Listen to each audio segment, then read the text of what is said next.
Hello everyone, good morning. एक बार फिर से आप सभी का क्रेजी जी के ट्रिक के डेली करंट अफेयर की सीरीज में स्वागत है। शुरू करेंगे हमारे सेशन को, हमारे डेली करंट अफेयर को। डिस्कस कर लेते हैं 3 नवंबर के सभी इंपॉर्टेंट करंट अफेयर। आराम से देखिएगा सेशन को एंड तक। और पीडीएफ के लिए क्रेजी जी के ट्रिक एप्लीकेशन पर आप जाइए, वहां पर आपको डेली करंट अफेयर की पीडीएफ भी मिल जाएगी और साथ ही साथ डेली करंट अफेयर का मॉक टेस्ट भी आप एप्लीकेशन पर लगा पाएंगे। फ्री ऑफ कॉस्ट है, तो चेकआउट कीजिएगा एप्लीकेशन को। हम चलते हैं 3 नवंबर के करंट अफेयर पर और देखते हैं सबसे पहला इंपॉर्टेंट क्वेश्चन। नोट कीजिएगा, ये क्वेश्चन एग्जाम में आ सकता है। देखिए, भारत की 94th रामसर साइट कौन सी बनी है? इंडिया की 94 रामसर साइट घोषित की गई है गोगाबिल लेक। आंसर हो जाएगा आंसर सी। कहां देखने को मिलेगी? तो गोगाबिल लेक की बात करें तो यह हमको देखने को मिलेगी भारत के बिहार राज्य में। बिहार के कटिहार डिस्ट्रिक्ट में इसकी लोकेशन है। कटिहार डिस्ट्रिक्ट की गोगाबिल लेक को रामसर साइट घोषित किया गया और इसको मिलाकर अब पूरे इंडिया में 94 रामसर साइट हो गई है। आपको पता है 1-2 महीने पहले ही 2 रामसर साइट अनाउंस की गई थी, ये भी बिहार में ही अनाउंस की गई थी। बिहार के बक्सर डिस्ट्रिक्ट में एक तो गोकुल जलाशय है और इसके अलावा बिहार के चंपारण डिस्ट्रिक्ट में उदयपुर झील देखने को मिलती है। ये दोनों कुछ समय पहले ही रामसर साइट घोषित की जा चुकी है। इन दोनों के पहले इंडिया में रामसर साइट की संख्या थी 91। 91 के बाद 2 बिहार की जुड़ी, एक तो गोकुल जलाशय और एक उदयपुर लेक।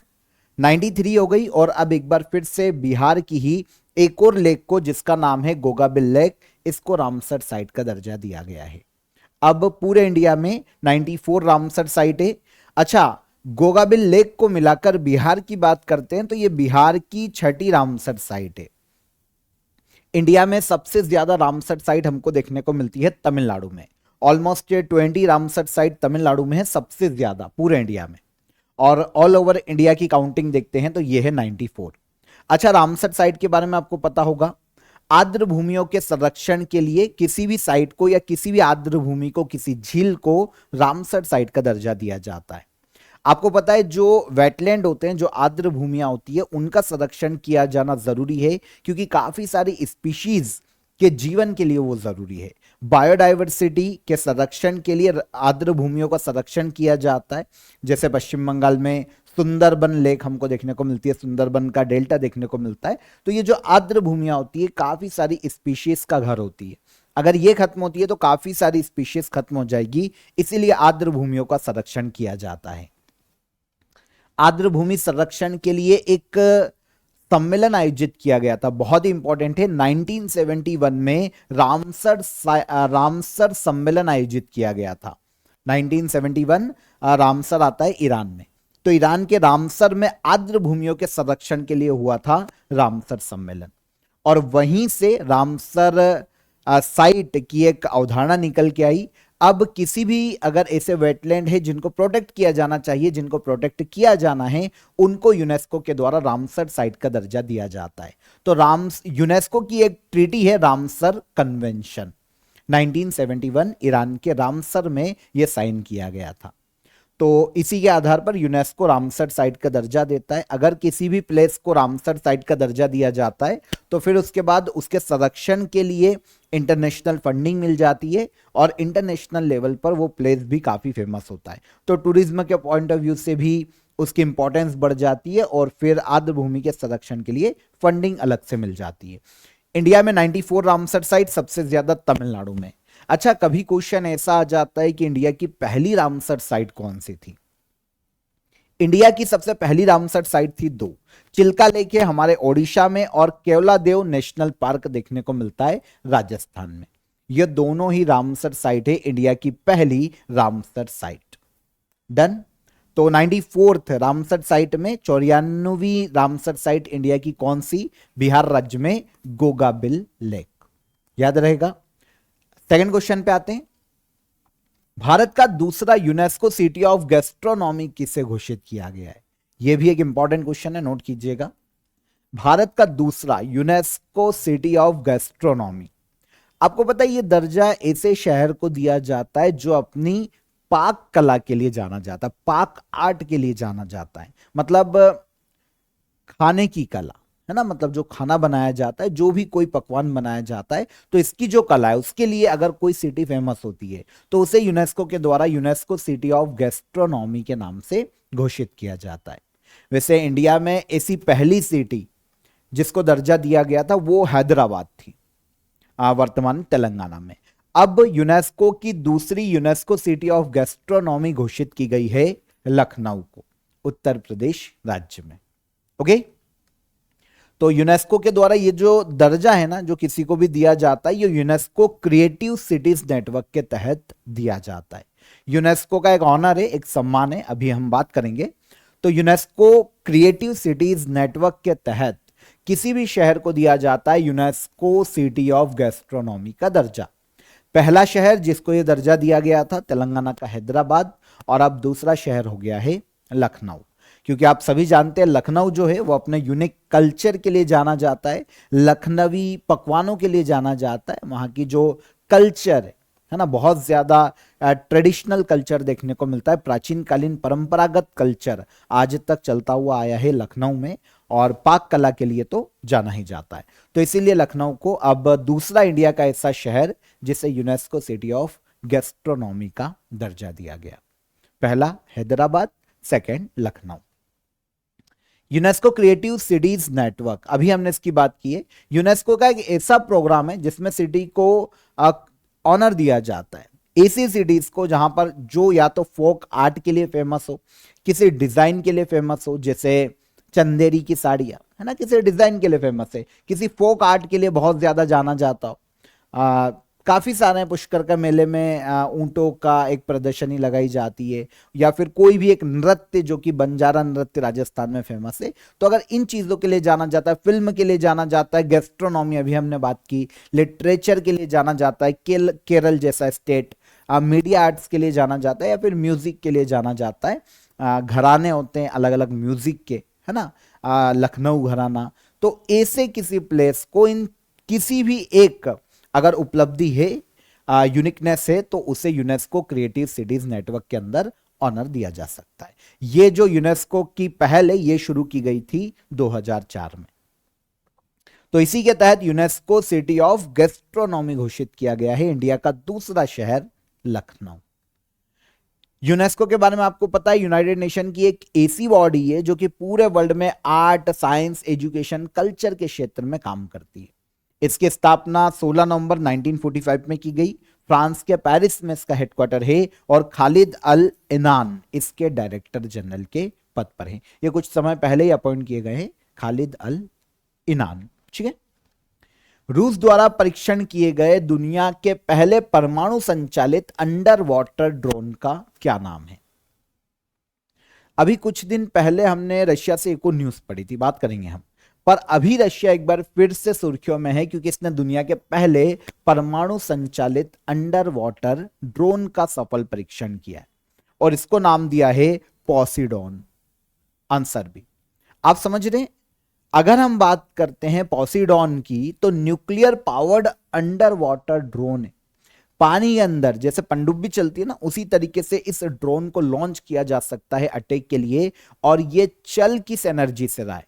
ये चल रहा है न्यूक्लियर एनर्जी से। यूरेनियम या फिर जो भी न्यूक्लियर सब्सटेंस है उनका यूज किया जाएगा इसको चलाने के लिए। दो अलग अलग चीजें मैंने आपको कल भी बताया था, कल या परसों के सेशन में बताया था। रशिया ने न्यूक्लियर पावर्ड मिसाइल को लॉन्च किया। एक होती है न्यूक्लियर कैपेबल मिसाइल जो कि न्यूक्लियर बम ले जाने में सक्षम है। एक है न्यूक्लियर पावर्ड मिसाइल, मतलब जो न्यूक्लियर सब्सटेंस के माध्यम से ही चलती है, मतलब जिसमें ईंधन के लिए न्यूक्लियर सब्सटेंस का यूज किया जाता है, फॉर एग्जांपल यूरेनियम। तो ऐसी न्यूक्लियर पावर्ड मिसाइल लॉन्च करने वाला भी रशिया विश्व का पहला देश था। इसकी मिसाइल का नाम था बुरावेस्तनिक मिसाइल। और अब Russia nuclear powered under water drone को लॉन्च करने वाला भी पहला देश बना है। ये जो nuclear powered under water drone है ना, ये न्यूक्लियर एनर्जी से चलेगा और साथ ही साथ न्यूक्लियर कैपेबल भी है। न्यूक्लियर वॉरहेड या न्यूक्लियर बम ले जाने में भी इसका यूज किया जा सकता है। तो ये दोनों उपलब्धियां रशिया के नाम हैं। और अभी जैसी ग्लोबल कंडीशन हम देख रहे हैं, यूएसए भी न्यूक्लियर टेस्ट कर रहा है, रशिया लगातार कर ही रहा है।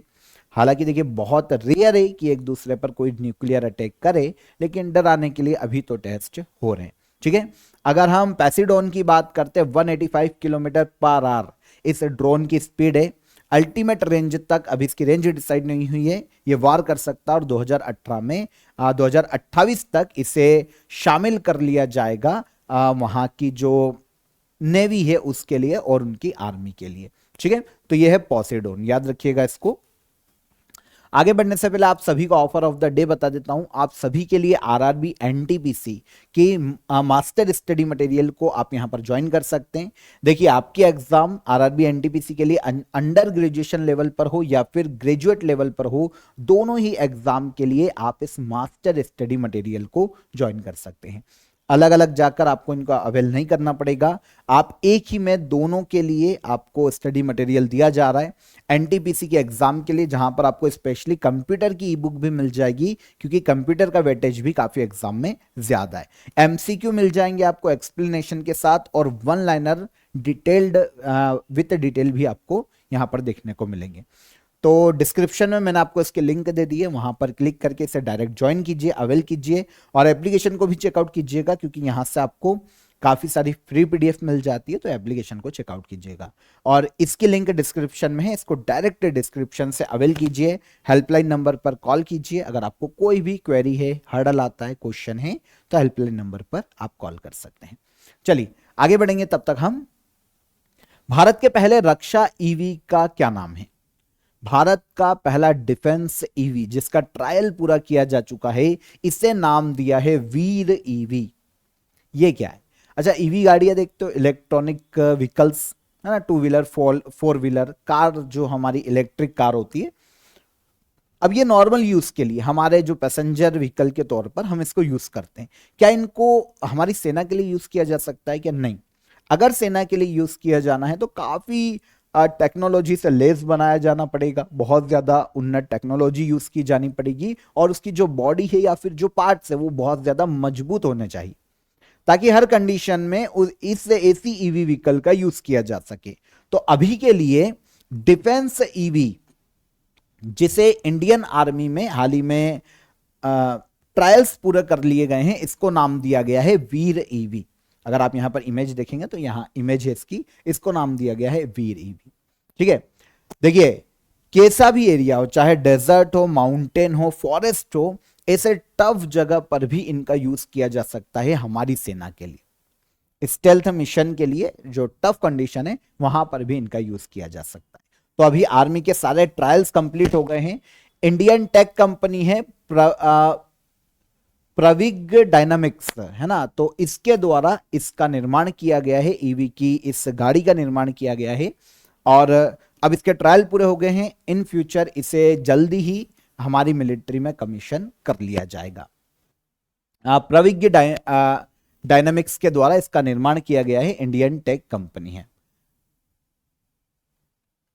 हाल ही में इसे भारत सरकार द्वारा एक अवार्ड भी दिया गया था, जिसका नाम है innovation for defence excellence award. ये जो अवार्ड है ना, डिफेंस सेक्टर के लिए बेस्ट इनोवेशन को दिया जाता है। तो हाल ही में वीर ईवी को भी अवार्ड दिया गया। अब अगर कंपनी की बात करते हैं जिसने निर्माण किया है, जिसने बनाया है, तो कर्नाटका के बेंगलुरु की एक इंडियन कंपनी है, मोटर व्हीकल्स मैन्युफैक्चरिंग के लिए जानी जाती है, और इसकी स्थापना 2011 में की गई थी। हेडक्वार्टर बेंगलुरु में है। पहले BWF air badminton world cup का आयोजन कहां किया जाएगा? First BWF air badminton world cup का आयोजन किया जाएगा UAE के शारजाह में। BWF air badminton world cup पहली बार आयोजित हो रहा है, आज तक इसका आयोजन नहीं किया गया है। अब यह आयोजित हो रहा है 11 से लेकर 14 दिसंबर तक। नेक्स्ट मंथ इसका आयोजन किया जाएगा UAE के शारजाह में। 12 देश यहां पर, 12 कंट्रीज पार्टिसिपेट करेगी, 96 एथलीट यहां पर पार्टिसिपेट करने वाले। 3 अलग अलग कैटेगरीज में गेम्स खेले जाएंगे, जैसे मेन ट्रिपल्स, विमेन ट्रिपल्स और टीम रिले। अच्छा, एयर बैडमिंटन क्या होता है? ये क्वेश्चन आपके दिमाग में आएगा कि पहली बार BWF air badminton world cup का आयोजन किया जा रहा है, तो ये है क्या? नॉर्मल देखिए बैडमिंटन गेम्स अगर आपने देखे होंगे ना तो आपको पता होगा कि एक कोर्ट में खेला जाता है ना, इंडोर गेम्स है। नॉर्मली बैडमिंटन अगर हम देखते हैं तो नॉर्मल बैडमिंटन एक इंडोर गेम्स है, किसी क्लब में किसी स्टेडियम में इंडोर खेले जाते हैं।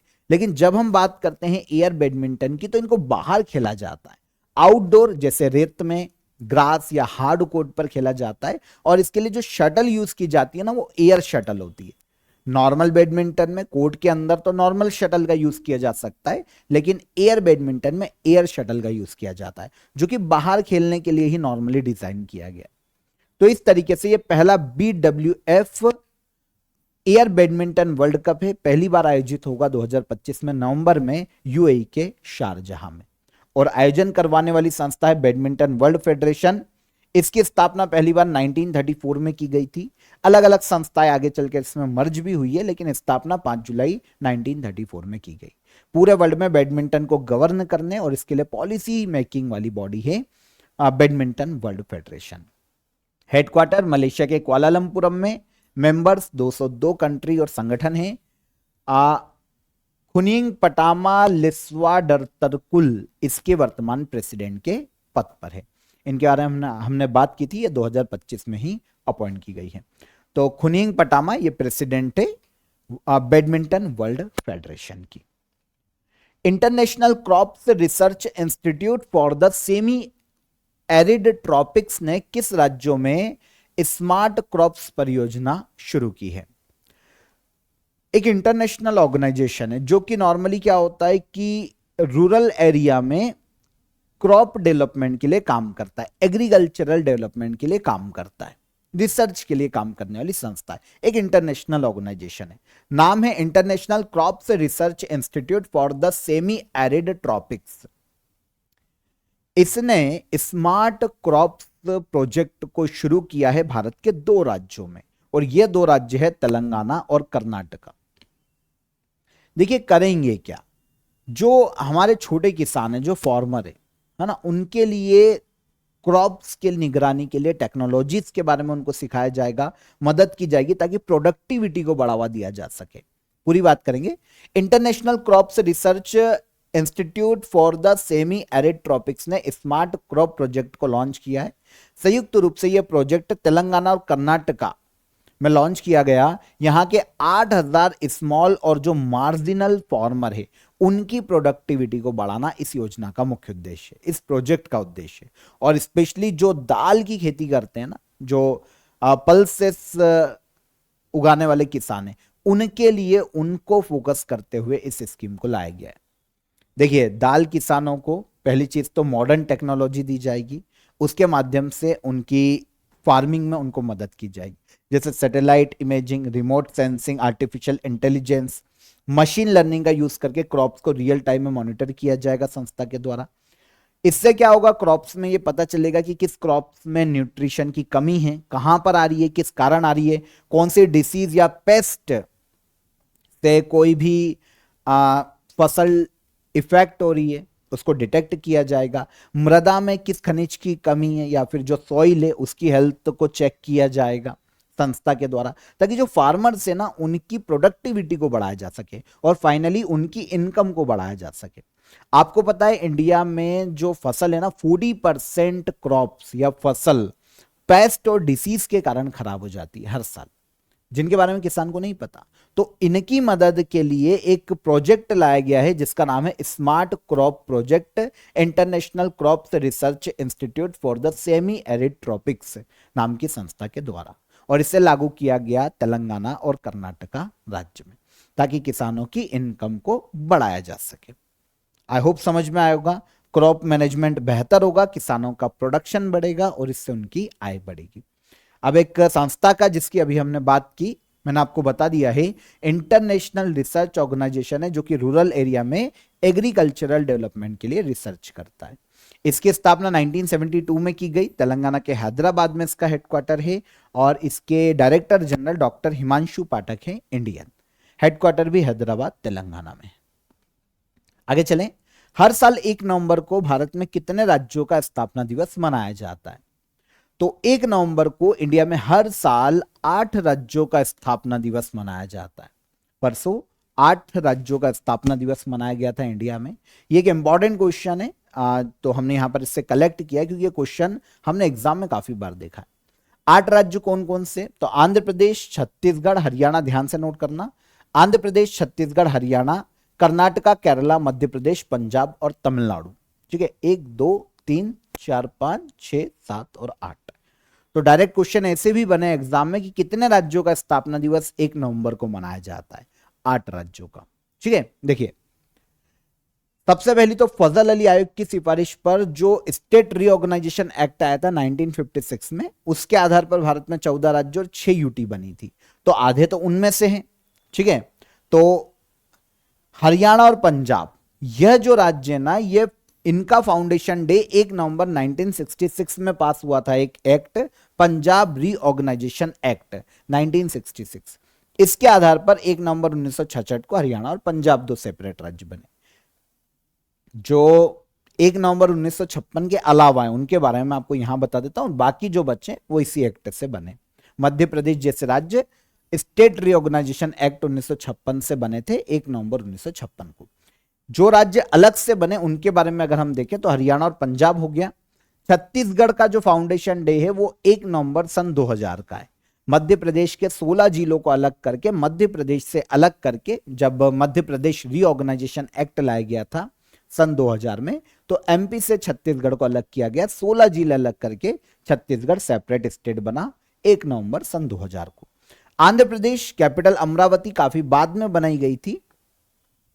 1 नवंबर 1956 को इसका गठन किया गया था स्टेट रीऑर्गेनाइजेशन एक्ट के माध्यम से। आंध्र स्टेट को हैदराबाद के तेलुगु और जो तेलुगु स्पीकिंग जो रीजन था उसको अलग करके बनाया गया था। पहले ये एक हैदराबाद के नाम से जाना जाता था। एमपी 1 नवंबर 1956 वही स्टेट रीऑर्गेनाइजेशन एक्ट के माध्यम से। मध्य प्रदेश में उस वक्त विंध्य प्रदेश, भोपाल, सेंट्रल प्रोविंसेस, बरार, ऐसे क्षेत्रों को मिलाकर एमपी बना था 1 नवंबर 1956। छत्तीसगढ़ को हमने पढ़ लिया है कि यहां किसको पढ़ा था हमने? आंध्र प्रदेश को पढ़ लिया ना। छत्तीसगढ़ फाउंडेशन डे वैसे हम पढ़ चुके हैं। छत्तीसगढ़ का फाउंडेशन डे 1 नवंबर सन 2000 को। ठीक है, यहां पर भी फिर से मेंशन हुआ है। रायपुर छत्तीसगढ़ की कैपिटल है, मध्य प्रदेश से अलग होकर बना था। फिर हरियाणा की बात करें, चंडीगढ़, ठीक है, जॉइंट कैपिटल है हरियाणा और पंजाब की। 1 नवंबर 1966 को हरियाणा राज्य अस्तित्व में आया था पंजाब रीऑर्गेनाइजेशन एक्ट 1966 के माध्यम से, पंजाब से अलग होकर। फिर कर्नाटका, बेंगलुरु की कैपिटल है, 1 नवंबर 1956 में बना ये स्टेट रीऑर्गेनाइजेशन एक्ट के माध्यम से। केरला 1 नवंबर 1956 में बना स्टेट रीऑर्गेनाइजेशन एक्ट के माध्यम से 1956 में।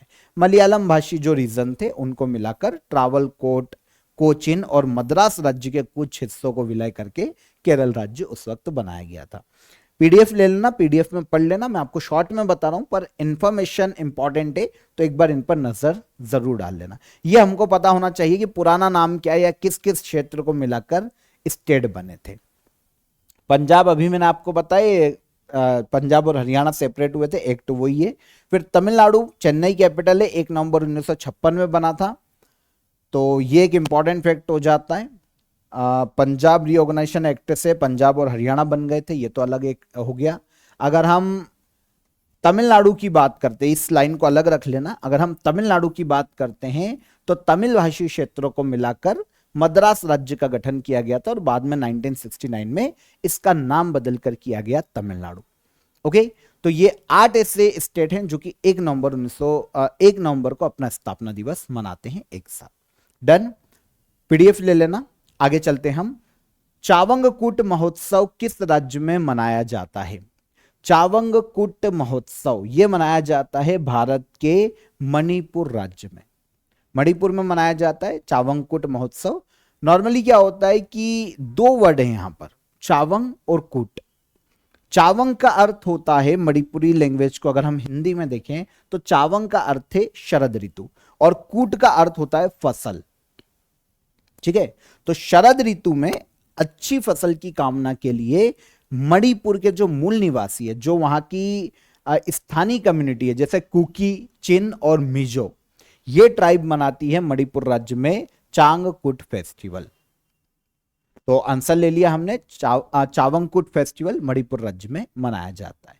अब इसमें होता यह है कि चावंगकुट फेस्टिवल में जो पारंपरिक नृत्य उनका आयोजन किया जाता है, जो स्थानीय मूल निवासी है वो ट्रेडिशनल कपड़े पहनते हैं, नए कपड़े पहनते हैं, और उसके बाद जो उनकी देवी जिनको वो पूजते हैं, जो उनके लोक देवी है, उनकी पूजा करते हैं और उनसे नए फसल सीजन में अच्छी फसल की कामना करते हैं।